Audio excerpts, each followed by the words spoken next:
the contract of Antonio Conceição and did sign one, but we'll focus on politics and the two decisions of the President of the Republic releasing 333 people connected with the unrest in the northwest and southwest regions, and the release of some officials of the Cameroon Renaissance movement.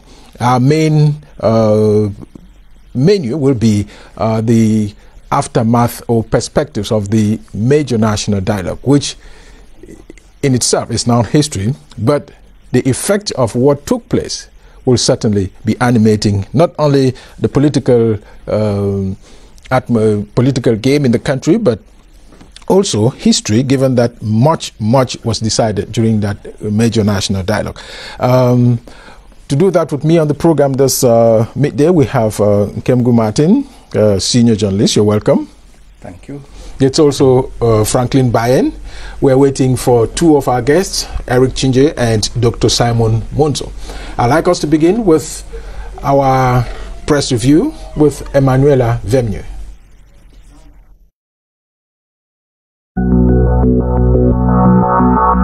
The major national dialogue becomes that one historic event to receive all media attention this week. Cameroon Tribune sets the pace, announcing the beginning of discussions.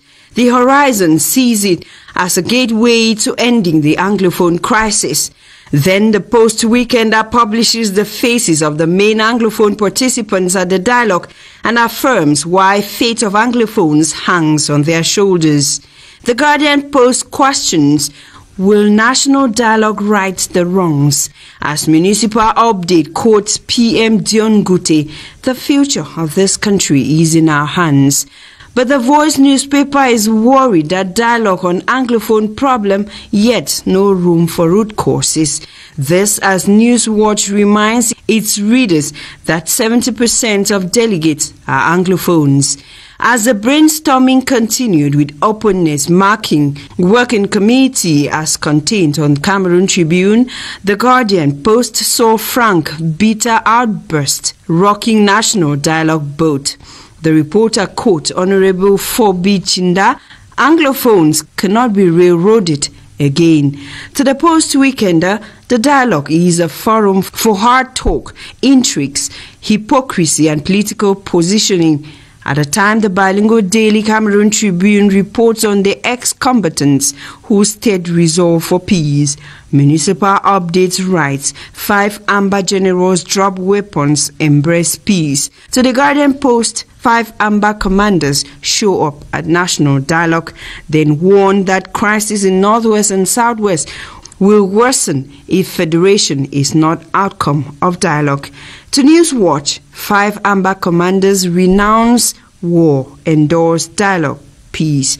The northwest-southwest regions will have some attributes of federal system, says Professor Victongo, as reported on the Municipal Updates. At the time, 333 Anglophone detainees are freed as the head of state orders their release, so reports the Guardian Post. The reporter headlines, Anglophone crisis, government accelerates humanitarian assistance to IDPs. To the Guardian Post, at least 10,000 more IDPs in Douala and Bamenda have received government aid. The second phase of full Callisto scholarship begins as beneficiaries are reached with an amount which has moved to 18 million. The Farmers House CEOs help to Southwest-based farmer this week. The demise of CRTV journalist Patricia Leba-Metukson, the launch of the National Dialogue Song, and the unveiling of new measures to boost economic activities by Finance Minister, then the advocacy from gynecologists to reduce unsafe abortion-related deaths, and the beheading of a wardress in Pinin by Ambazonian fighters also form stories reported by the papers. Let's now end our press review with the story on the Voice newspaper, where one of Cameroon's long-awaited and finest movies, Saving Bango, that depicts the passionate interest of most Cameroonians in the film industry, is set for release. Saving Bango, shot in Mondoni in Tiko subdivision, Southwest region, is a movie to be premiered on October 26 at Canal Olympia in Douala. It It is produced by Stephanie Tum and directed by award-winning Kanyang Kwai. Until I come your way again, this is your Hour with the Press.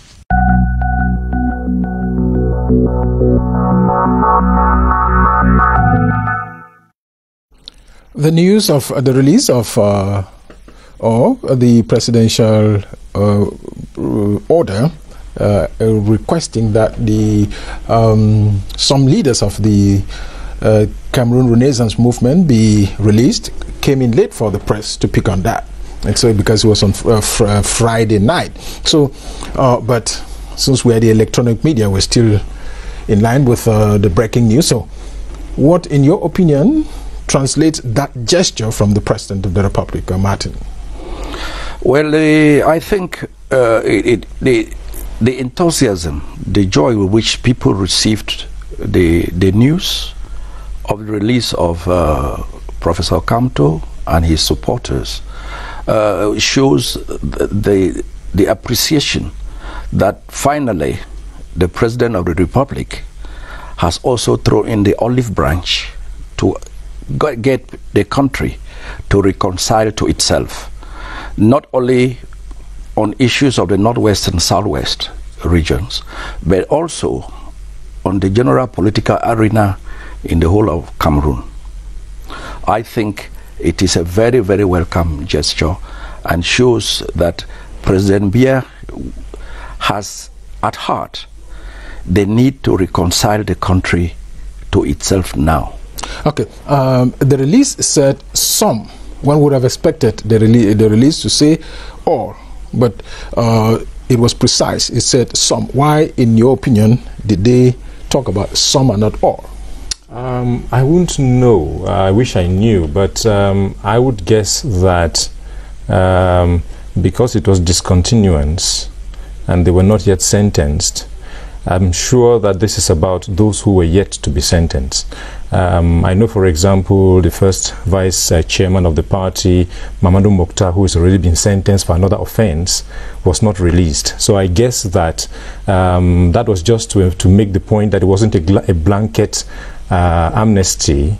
It was selective for those who were not yet sentenced. I don't know whether there were some whose trial was pending and their own was not discontinued, but I guess that those in that category are released, including Maurice Kamto. Okay, and what should be the impact on the leadership of the party itself, given that all of them now have been set free and coming from the president who got the legitimate responsibility following the legitimate and legal responsibility to carry out that gesture? Yeah, take note again, not all, because the first vice president is still in detention. I don't know who else is in detention, but we know for sure that because of his supposed involvement in the prison riot, he got, I think, a 2-year sentence like Mancho BBC, Penn, and the rest.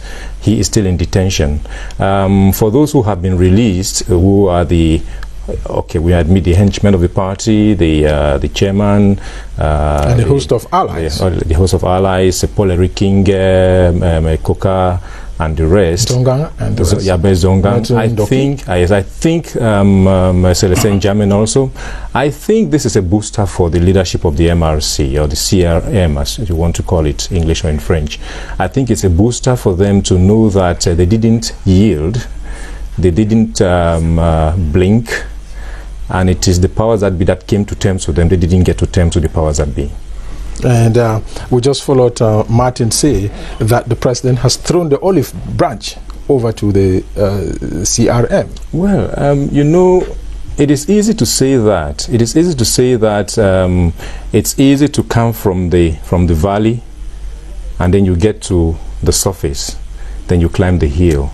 Where this thing was up the hill, it ducked into the valley. Coming to the surface, I don't know whether it's an achievement. What am I trying to say? What the president has done, whether you like it or not, you must appreciate it for one way or the other. He has shamed the hardliners who want him to be on the path of war. Until, I'm sure, a few hours or minutes before this happened, they were still in the war song of there is no room for people contesting elections and all the like. The president has shamed them. And I wish that he could learn because people can learn even at old age, to learn not to listen to people who tell him that he's the demigod, and that anyone else who raises a finger against him is only good for the dungeon. People have a right to express themselves, and it's the sooner the president understood that and turned his back from those who are pushing him in the warpath, the better for him. Okay. Martin, we also had 333 the Anglophone detainees who were arraigned in relation to the upheavals in the two English-speaking regions, who also got this pardon from the President of the Republic within the week. It came in the heart or the heat of the discussions at the Yaoundé Conference Center. Was there something peculiar which the president wanted to send across by releasing or ordering the release during the heat of the discussions on the same problem? I think so. I think the president wanted to send a very particular message, just as my brother has mentioned. The government, President Biya, is actually hemmed in by reactionary conservative forces who try to pull him down each time he wants to free himself and act in a liberal way. You remember very well, even when multipartyism had to come, forces came out to fight against it. When people came out with peace branches to march, those reactionary forces said, crush them. They let him into that action. And then all the time they've been calling those guys who have taken arms terrorists. The president has shamed them, as I would borrow from my brother there, by saying, inviting the so-called terrorists to the dialogue table. Now they don't know what to say. In the same way, releasing 33 persons connected with the Northwest and Southwest crisis is another way for the president to say, I am doing it also on my own. I am not doing it because I'm pushed. And so this action has always been coming to embarrass the conservative forces that think force can be the way to solve the Cameroonian problem. He even invited those who are all fighting in the bush to come and participate. Those in the diaspora, he asked them to come and participate. And as we have seen, the national dialogue has ended. We've not heard of one person who was harassed because he came from the diaspora, although the major leaders are still there. But I want also to say here that this is a process, and we would expect that for sustainable peace to be obtained, the real leaders of the separatist struggle, Sisiku, Ayuk, Tabe, and the rest who are in jail, are looked upon to represent the leadership, and they should also benefit from the clemency of the president. I hear legal experts say it requires a special law in parliament or whatever, but I think the president has already constitutional prerogative to act and to cause that these people in my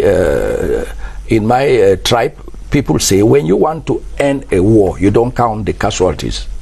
Now, if you want to establish peace, these people who are in detention, Sisiku, Ayuk Tabi, and the rest of the leaders, must be part of this in order to calm the boys who are in the bushes, taking orders through remote control from them and from the from the radical forces in the diaspora. Okay.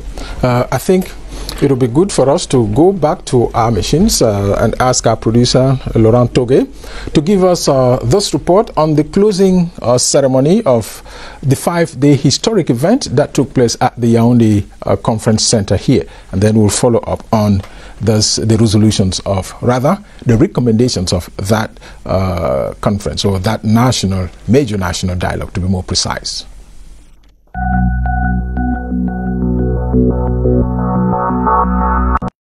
It was another solemn plenary session, just like the opening. The men of God evoked the presence of God, giver of peace and mercy, for blessing an event that will go down in the annals of the nation. The reading of the general report by the Rapporteur General, Minister Felix Bayo, described this rundown and proceedings of the commissions, including the messages of the keynote speakers at the opening session, in which they decried senseless violence, killings, and wanton destruction. The general rapporteur had barely finished the general report when another set of ex-combatants made their entry into the hall and asked for pardon.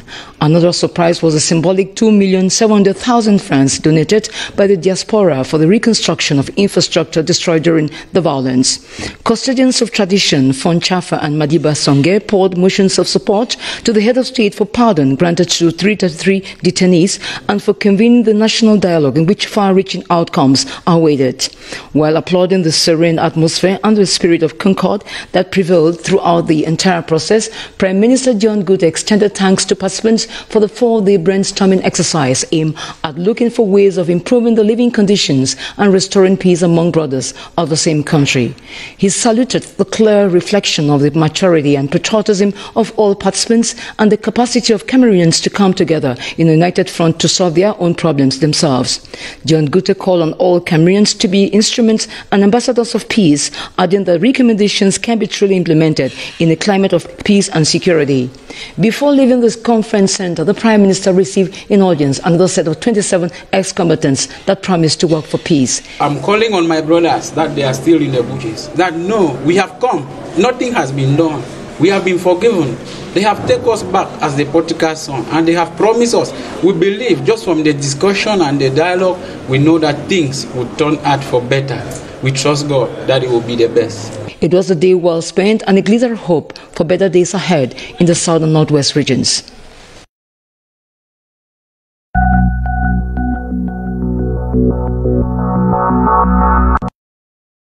Okay, Martin. No, I ended with you. So, Franklin, the event has come and gone. So many people were clamoring for it. It came. And so much was put on the table. It has ended. So, what would you say are the major achievements of this conference? That it held at all?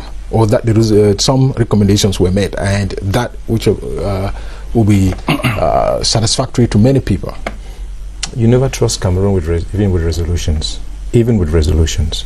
If you cannot trust Cameroon with constitutions, you can't trust Cameroon with resolutions. Talk less of recommendations. What we got out of this conference, out of the dialogue forum, were recommendations. We have lived with 23 years of a constitution that we have not respected, which is somewhat... Say maybe some parts, not all, because it's been applied progressively. The key thing in that constitution, which most people remember, is devolution of powers. Even what is not satisfactory to the majority of Anglophones has not been implemented, so that you use it as a blackmail to say, we gave you something and you don't appreciate it. It wasn't given.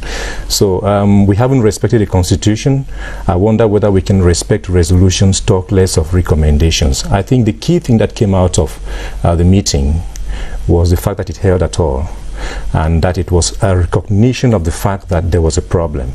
You know where we came from 3 years ago, or if you take it back to the years before the crisis erupted, there was widespread denial by those who thought that because they were insiders, they were okay, I'll reserve my comment on that. But for 3 years, even 3 years before, and in the 3 years or the year before the armed struggle and the years after the armed struggle, there was this denial that there is no problem, that is just some troublemakers looking for trouble. The fact that this conference held is a recognition of the fact that there is a problem. And even more, the mention of special status. I don't know what it means. I don't know how much it would bring. But the mere mention of special status for the Anglophone regions is absolute recognition that there is a problem. We can now move on to solving it. We have not yet solved it. Okay. We have recognized it. You were just saying that nothing has happened, and then you're moving from there to some special status. Of course, I said two things have happened. The fact that it held was recognition of the fact that there was a problem. The fact that we talk about special status is recognition that though we are all Cameroonians, and we love to be Cameroonians until we are pushed out. Though we are all Cameroonians, we are different, and that has been recognized. Okay. Martin, what to you were the major achievements of this event? he has talked about the fact that it held at all, and then the fact that Article 62 of the Constitution has 62 sub 2. 62 sub 2 has been evoked, so that the two English-speaking regions can have some special status, and what they want to do can be given to them. Just as I would like to go back to say, Franklin has made a very important point, and I would like to take off from there. The achievements, the extent to which the decisions, the recommendations taken by the conference, the dialogue conference, would depend on the political will of those who have to execute it. The sense of political will, the sense of making Cameroonians feel that they belong. And I may just go further to say, we are not inventing the wheel. Cameroonians, they talk about special status. Quebec has special status in Canada. But Quebec, being a minority in Canada, has produced more prime ministers for Canada than the mainland Canada that is very, very much larger than special Quebec. This is to say, if that special status we can borrow from the experience of Quebec in Canada, it will mean something very, very radical and good. I am convinced that in the mind of the head of state who convened this dialogue, to the total chagrin and some embarrassment of conservative forces around him, in his mind he would like to leave Cameroon a democratic, free country where people will be able to manage their own local affairs.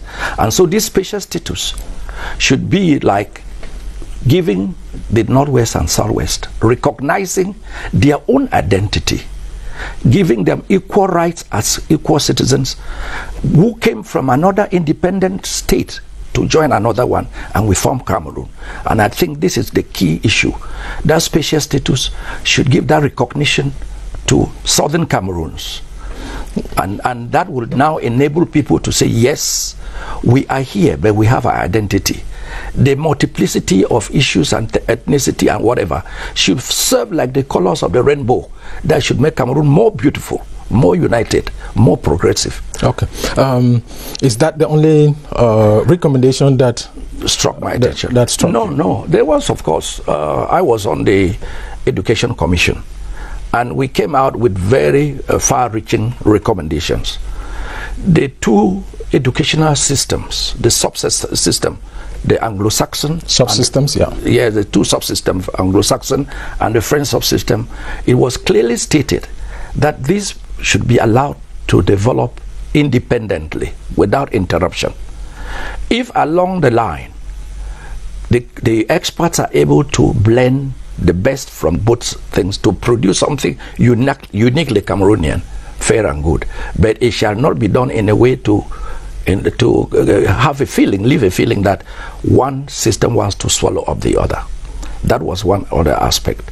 The other thing was to also the primordial role of education, that the children who are not gone to school for 3 years, every move should be taken to protect and guarantee that these children can come out and do catch-up classes and systems so that they can get into the mainstream of the rest of the country. This was one aspect that I think was very important in the commission. And we think that also to do that, government has to step up subventions to the private sector, because you know that education, most of it is carried out by the lay education sector. Okay. So already some action was praised for the secondary education, where the subvention had gone from 1.5 billion to 2.3 billion for this current academic year. More of that money should go to help the private sector that is not able to carry out activities, so that they can find their feet, manage and pay their teachers, and put up infrastructure to get the schools going again. Professor Munzu was the chair of the Commission on Reconstruction. He confirmed to me that he will be part of the panel today, and Eric Chinje was a member of the Diaspora Commission. He also confirmed to me that he will be part of the panel today, so we're expecting them. We still have some time on the program, but let's go on. Did you have some aspirations as the national dialogue, the major national dialogue started, and what was your conclusion at the end of the event? When this was convened and preparations began, the consultations, because I write a lot, and also I write a column in a newspaper, in the Sun newspaper, I said that what we'll be holding in Yaoundé will be one of 3 fora that would meet before the absolute, the ultimate dialogue forum, because you can see that what we came to do in Yaoundé in 5 days was arriving where we were before. Since 1996. Decentralization is in the Constitution since 1996. It's not implemented because of a resistance within the system. The unitarists or the centralists who do not want the devolution of powers have been resisting the implementation of decentralization, which some would call regionalism. So we were there already. So we came to Yaoundé to discuss, to arrive where we were already. I don't know how the vehicle turned around from where we were and then arrived again where we were. It's decentralization, same thing. So what I said was, this forum is a forum for regionalists, those who are flowing with the Constitution, who have been waiting impatiently for 23 years to settle their differences with the unitarists who have been resisting it.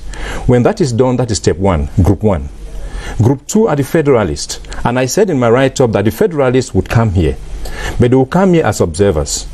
Their views will not be taken into consideration because would not be within the terms of reference. And you know, of course, that happened in the plenary, that those who spoke for federalism were told that they should restrict their proposals to the terms of reference, and federalism was not one of them. And that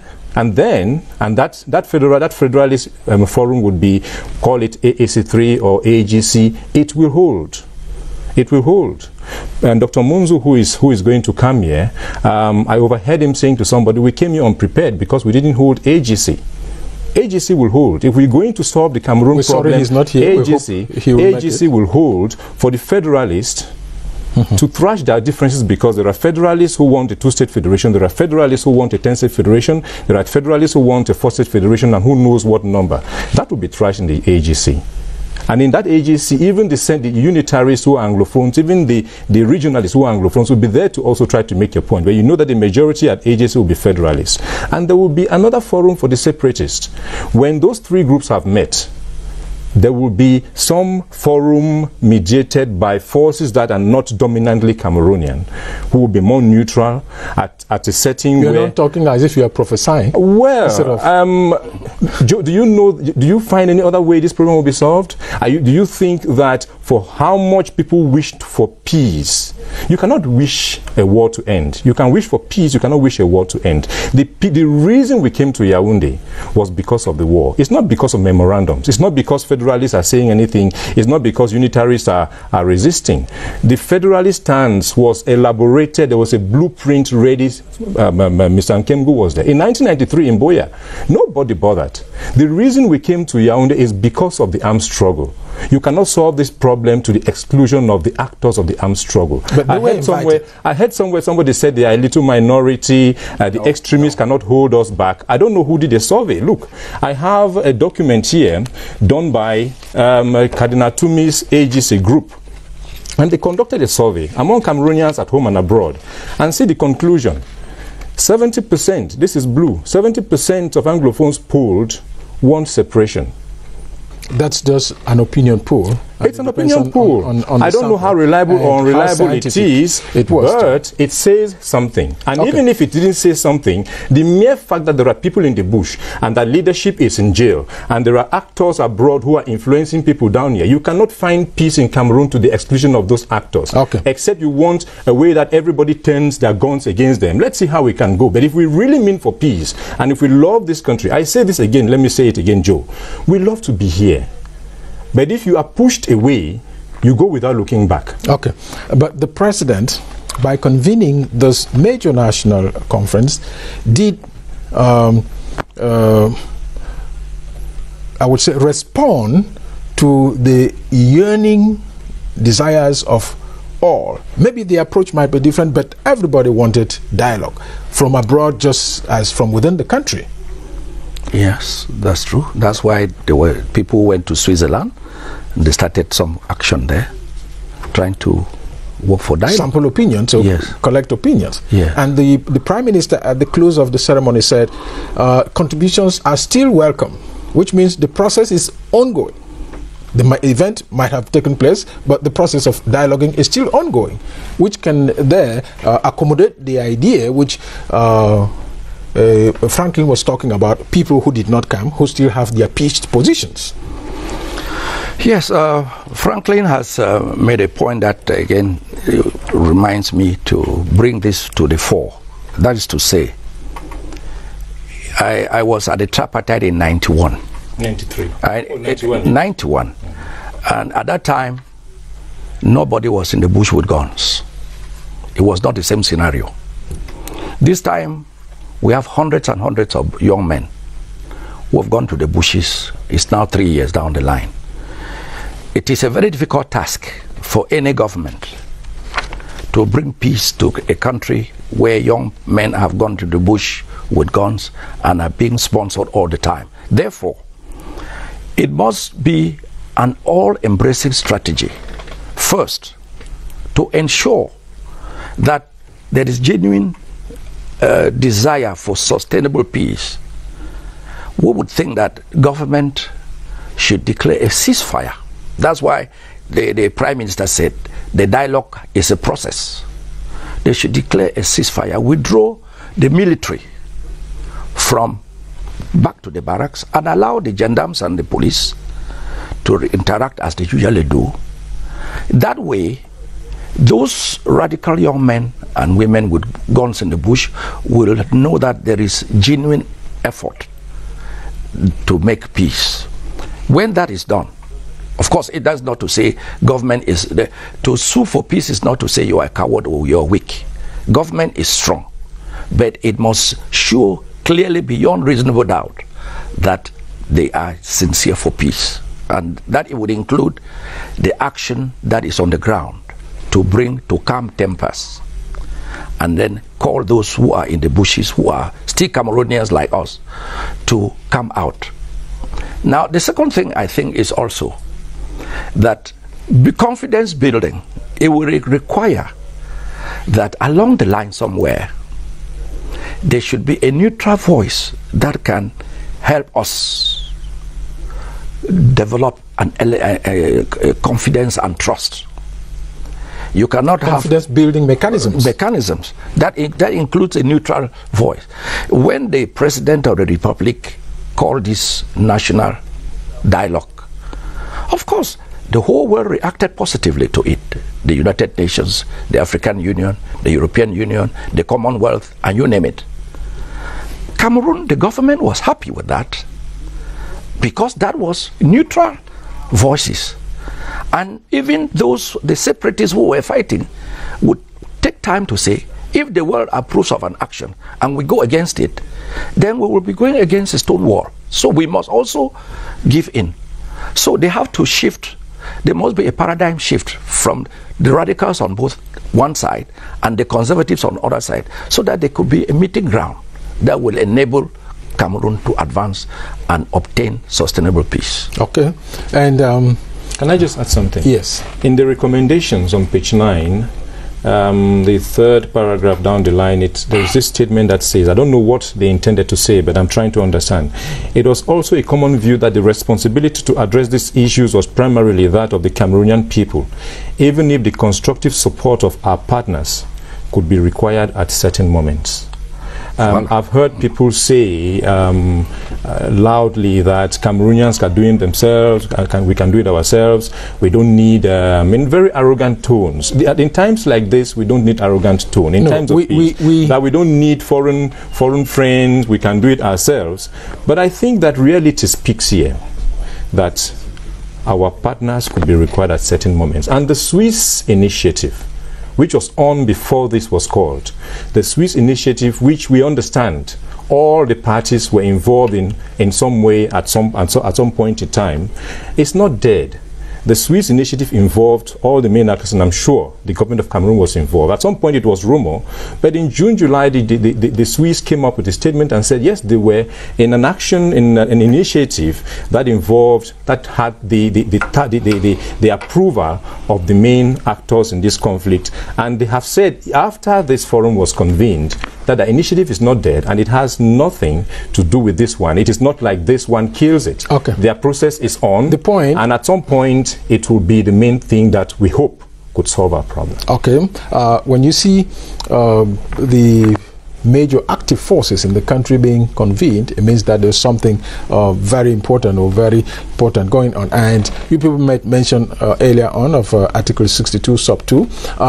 The article does not specify what goes into that special status, which means Parliament has to act to be able to help Cameroonians, those two regions, get exactly what the special status talks is supposed to be. That's give content to our experts.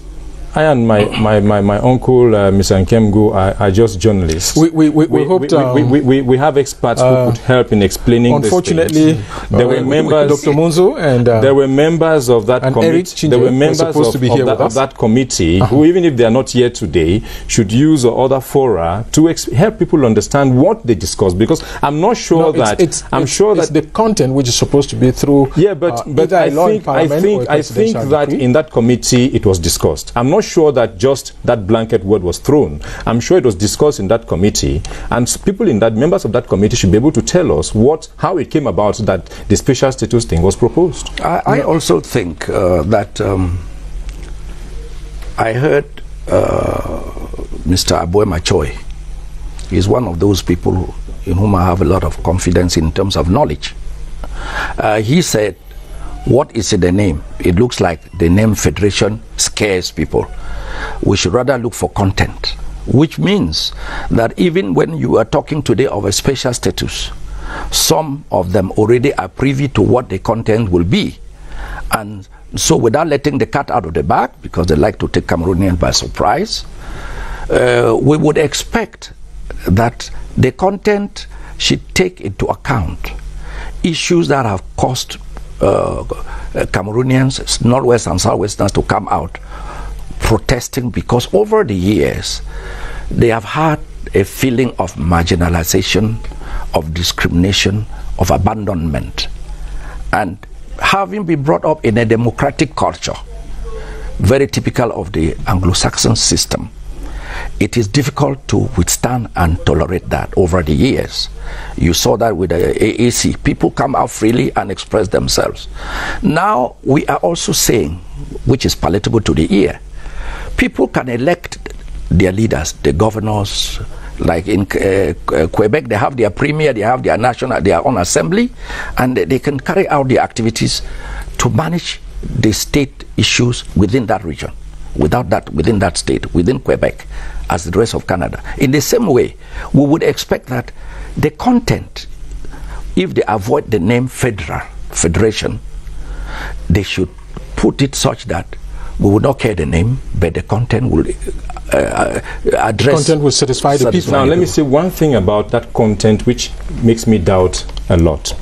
During the reading, do you know any federation where those managing the federation are appointed by the central authority? No. Okay. During the reading of the recommendations of the Decentralization and Local Government, Local Development Committee, they recommended that governors be elected, not appointed. This is the final recommendation. It is no longer there. The recommendation of the committee was for us to have elected governors without knowing what else was in the basket, when you hear elected governors, it sounds like a federation. Whether you call it a federation or not, if the governor is elected, it means he's accountable. Martin is saying that the usage of the word federation is aching to the ears. So that's of some people. That's what I'm saying. That so, whether you're using the name federation or not, get the content that and the call main, it whatever. The main thing, I've asked the question, do you know any federation where the executive authority is appointed? Look at what is happening in Hong Kong. Hong Kong has special status. The chief executive is a Beijing official. What they are fighting for, to have an elected chief executive. If you have a chief executive of a federated entity who is appointed by the central power, he reports to that person and pays allegiance to that person. And if they've removed the recommendation from the committee for governors to be elected, not appointed, it means we are not getting anywhere towards anything. Whether it is called special status or federation or unitary state, I don't think we are progressing. Okay. I'd like to, yes. I think I would like to allay the fears of my brother Franklin. If I go by what the Prime Minister, who was the chairperson of this very important historic dialogue for our country, if I go by what he said, now the commission, the reports from the 8 commissions was to be summarized, just to give a small a reading, but that does not the specific recommendation from various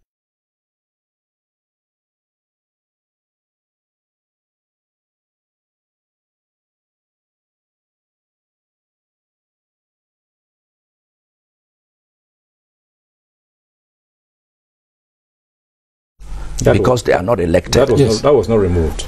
I'm saying that. I'm saying that if they talked about governors, we do not know whether it will be governors or premier, whatever name they will give. It mustn't be that the name would remain the same. So my take on it is that we're not here to look at the final copy. So I'm just thinking that summary of what was discussed. And the summary does not take in everything. To speak with facts than to speak in the air. No, it's not a question of speaking with facts, because so far that I refer to the reference documents. All of us were there covering the event, and so we don't want you to read your copy. In summary, he talked about summary. My colleague, Uncle Martin Nkemngu, talked about summary. Summary reporting that we do in our job, I do not think that it kills the substance of the story. You know, of course, in the inverted pyramid, you want to start with the most important things. You won't take everything. But in summary reporting, you don't water down. I agree. You don't remove the key things. You don't bring less relevant things to the table and remove the key things. This whole thing was, and I'm saying again, if decentralization, as it is called, which some people say is a form of federation, if decentralization was aching to Anglophones, is because for the regional council being created, which is good, there will be an appointed delegate. That's the word used in the Constitution, who is effectively an appointed governor. So if that was removed, and you say it is for the sake of a summary, I don't think it was naive. Okay. So with all what happened at the conference center, what perspective for peace has this major national dialogue set in motion? Perspective for peace, the recognition that there is a problem, I think, is a major step.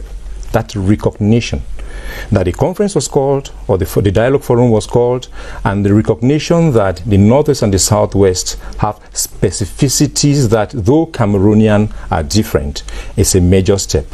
The concretization, the implementation could help a lot, but it would not be the absolute solution. Okay.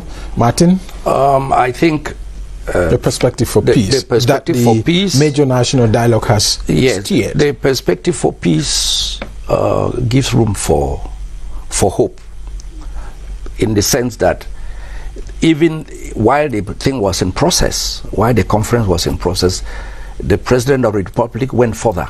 First, in convening the dialogue, it was clearly stated it was mainly Anglophone, Northwest, Southwest. Principally on the problem in the Northwest and Southwest. That is about 80% of the delegates were from the Northwest and Southwest, and that was already a sign of good faith, in my opinion. But also, that is not to say people should lower the guard. The second thing is to say, concretely, let the government go forward, just as I said earlier, to get the leaders who went out of anger and frustration and took the leadership of this organization and are in jail, to come out, because that's the way you will start to show that there can be concrete appeasement. And when they are out, while they are out, the disarmament process continues, and the young people who are in the bushes would lay down their arms when troops are withdrawn to the barracks, and then the gendarmes and police continue their civilian role. Won't it be good to call them to join their friends who have already laid down theirs and are back in the fold? Oh, you are talking like a stranger. As we talk now, the Prime Minister said it's the responsibility of each and all. Yes, don't forget, you are on social media. On the 1st of October, you have seen how the Amber forces, in quotes, were all over celebrating, armed to the teeth. Including in Mr. Nkemgu's backyard. Yeah, in the BLM, they are there everywhere. And so, it is not just enough. I cannot just walk into my division anymore. It must be such that those guys who are upset and who are worried and who are in the bushes carrying guns, when 1 or 2 people escapes into the wild with a gun in America or in France, they have to mobilize thousands of forces to disarm. We are not talking about hundreds of young people heavily armed. And so you are not just going to shout them out and that will be it. Some are not even, they may not even know why they are there. They are now making capital from it. So they have to be a major target to appease them, so that they come out knowing that they will not be pursued, they will be reconciled, they can find some employment. That is going beyond the DDR. Yeah, but it will go beyond, because some of them, a guy like in my division who is the field marshal, of course he has had dreams, big dreams already. And if you disarm him and say he should come and be clearing grass in the military, of course he will not want to come out. You have to recognize and give him special consideration, because his appetite for power has been whetted, and he's now wielding power. You have to examine all those things meticulously. The experts, we have them who can do that and help Cameroon. Now, talking about you're talking about going beyond DDR. This is essentially DDR. And the DDR we are doing in this country, this country did not fall from the sky, nor are we an island. We are in the Committee of Nations, and the things that are happening here have happened elsewhere. And armed conflicts not happening in Cameroon like it's the first time it's happening anywhere in the world. We can only look at what has happened elsewhere. Dr. Munzu, who should be here, has seen in his duties with the United Nations, has been in conflict zones, and especially in the Ivory Coast. We regret that Dr. Munzu has not been able to make it. He knows what genuine DDR, how it goes. And I heard him on the TV set, I'm sure on Equinox, saying that this DDR that they're doing here is like a call for desertion. Like what you saw happening at Palais de Congrès, young men desert. In deserting, there's a command structure.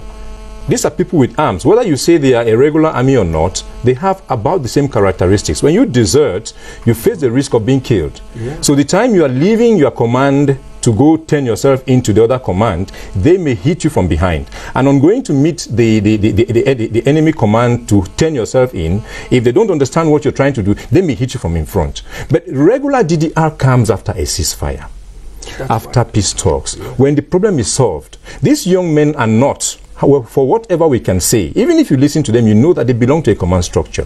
Where if their leaders, whether you call them warlords or the political leaders of Ambazonia, say, we are satisfied that the talks are taking us somewhere.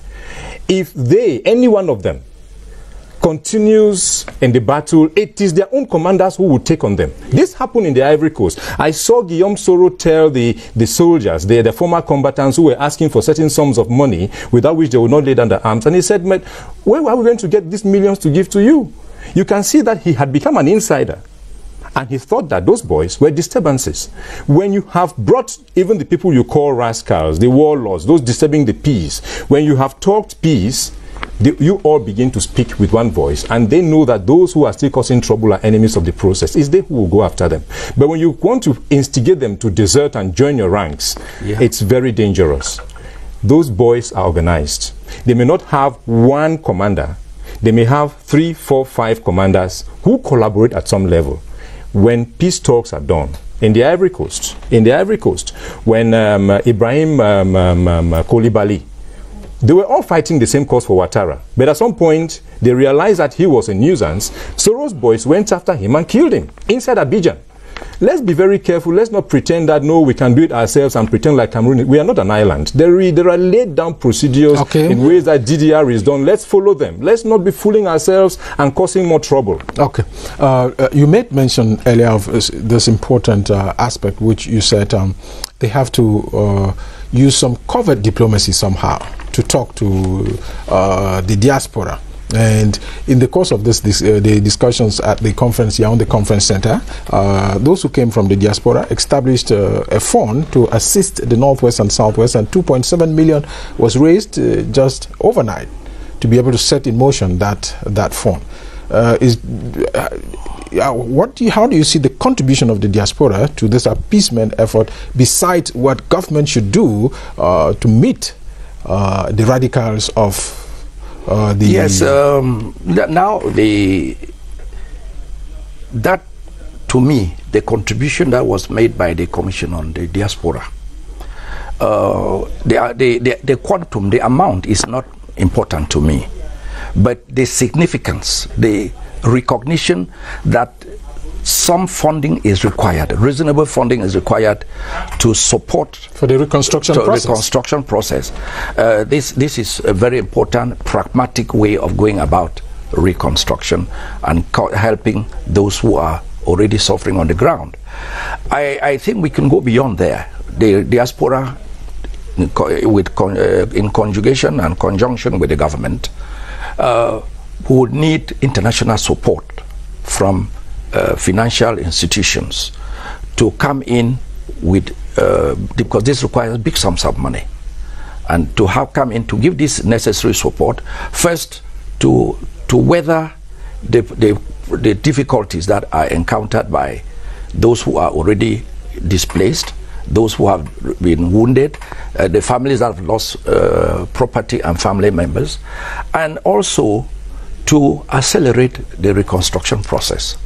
This is very important because some of the young men, most of them who are young in the bush, were riding bikes to make a living. Now they don't have anything anymore. You must address that issue because they have families, they have to feed themselves and feed the young people. Otherwise, even if a few of them came out, the rest will become dangerous highway robbers because they have to live and they have tasted gone. That's the rehabilitation process. Which, that's the reintegration process, which involves integration. Yes. Because in DDR, what were you doing before? I was a bike rider, my bike was burned. They give you a bike, give you some capital to restart your life. I was a businessman, my businesses were raised, they reinstate you. Some of them, and that's the integration part, some of them are even integrated into the regular army. Some, they find that some of them are useful to the national army. After all, if you don't have them in the national army, then what do they become? They have acquired skills which may become dangerous for the country, so you have to integrate them to have them under control. That is the DDR process, which I don't understand where this one is going to. I'm really interested in that process, and I hope that I can be given a chance to make this point where it matters. Okay. Maybe we have a few minutes to go, and last week I did invite sons and daughters of the founding fathers of our country and talk to one of the key actors of the unification process, Ben Muna, and we agreed last Wednesday, about 10 days ago, that he will be part of the program last Sunday. On Saturday evening, he called me to say he's not feeling fine and that he will not be part of the program. And this morning, we learned that Barrister Ben Muna has died. This is someone who has contributed immensely to the edification of Cameroonians.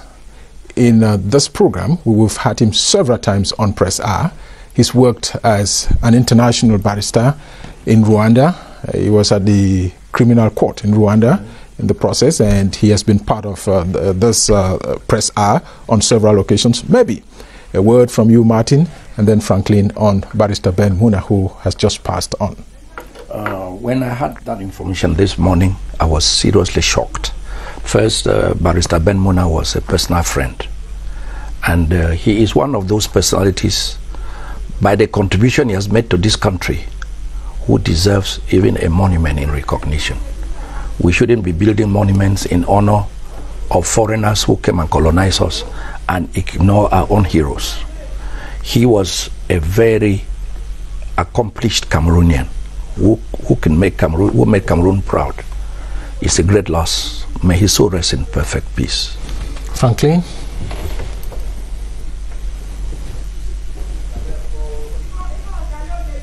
You can understand. There's nothing we can say, but... Well, I'll just say that I'm a little emotional because this is a man who's been so misunderstood in his life. As the son of an insider, in 1988, when his father was leaving the political stage as Speaker of the National Assembly, Ben had been the chairman of the Bar Council 2 terms, 3 terms even, unusually, and he was an accomplished lawyer. There was nothing else he needed. If he wanted to go into politics to fill his father's shoes, he would have gone into government if he wanted to. He had the qualifications, and he was a father's son. You know that in this system, the system accommodates his children. Ben did not do that. I used to say in my writings that he decided to join Bad Boys, the SDF group, because he thought that this country could be changed from elsewhere. But within that group, he was so misunderstood and scorned and hated. Yeah. I think it was very unkind. You say that again. I think Ben's body needs an apology from a lot of people. Well, take it. We want to send our condolences to the Muna family. In fact, they've been hit very badly of late, and just after Wally. Now it's Ben going. Humphrey died too. Humphrey died too earlier on. This is a family which Cameroon has benefited from so much. Take it rather. Very fast, we're getting to the end of the program. Yes, we have quite a good number of comments. They will be appearing on the screen. We're not able to read all of them. But we begin with B. Beminal Divino, who says that the major national dialogue or the convening was a path for peace that was initiated by the head of state. We take this one from Tata Wolowo, says it's the head of state respecting his promise for peace and there's much still to come. And we have Ndeze Bara, which says that it is also a path for peace and the peace process should continue with the release of all other members concerned with the crisis in the Northwest and Southwest regions. We have people like Koyep Blanche, who is also insisting that the process should continue, that the conference was just a first step, that many other things to be done for peace to effectively return to the 2 English-speaking regions. Thank you so much, Elvis Teke, for the contributions online and the emotional end of the program this day. We were expecting Dr. Simon Munzo and Eric Chunje to join us. Is it because of the tragic death or the death of Ben Muna? One doesn't know, but all the same, we hope you enjoyed the program. Stay with CRTV. Tam Tam Weekend is following shortly on CRTV, but the news comes up on CRTV News shortly after this program. Good day.